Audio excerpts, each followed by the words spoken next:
You know, we wear all sorts of hats, caps, helmets, and headgear. You probably have a collection like this at home. Maybe it's stuck in a box or in That's a laundry right. basket. I somewhere. found these just laying around the house. This, we're not getting any hit by any baseballs. Okay. And we wear them, like in this particular case, we wear them for protection. We wear it just in case you're going to be in the batting cage. In other cases, if I'm wearing the bike. That's right. And sometimes we identify them with a team or to advertise for something or someone else, whether it be the Air National Guard or the National Guard or my favorite baseball team. The Bible tells us that we're to put on the helmet of salvation. But what exactly does that mean? Yes, we understand that the hats are for protection. They protect us against the sun, the rays, or getting hurt. That's physically, but spiritually, the helmet of salvation protects our minds. Romans 12:2 says, "Do not conform to the pattern of this world, but be transformed by the renewing of your mind." That's a critical point, and sometimes we tend to forget that in the course of our walk with Christ. We need to continually renew our mind. That's right, because our mind is a battlefield.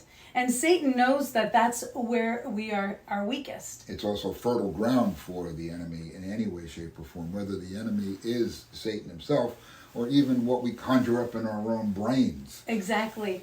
So as we're transformed by the renewing of our minds, we help ourselves to be protected. Now, we have no doubt that God is active and He's powerful and He's completely involved in our lives. The question oftentimes comes down to whether or not we're going to allow Him to do those things, because the enemy can wear us down and defeat us constantly. Right, and sometimes we do doubt that. The helmet of salvation actually helps to protect us, to guard our minds from that kind of attack. That's right, and the helmet of salvation is also a way for us to identify with Christ.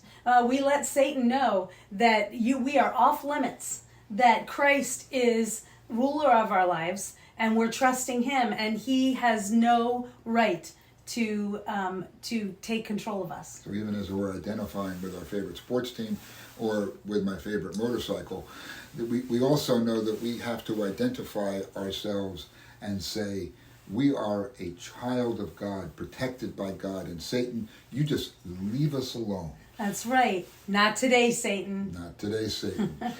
So, put on the helmet of salvation when you're busy trying to figure things out and you allow Satan the possibility of sneaking in. Put on the helmet of salvation. That's so right. that you can control what you have coming into your mind. Let Christ be your identity. That's right. And then rest of that verse, Romans 12:2 says, "And then you will be able to test and approve what is His good, pleasing, and perfect will." And you can walk in victory today. I'm going to go out and see if the bike starts. That sounds good.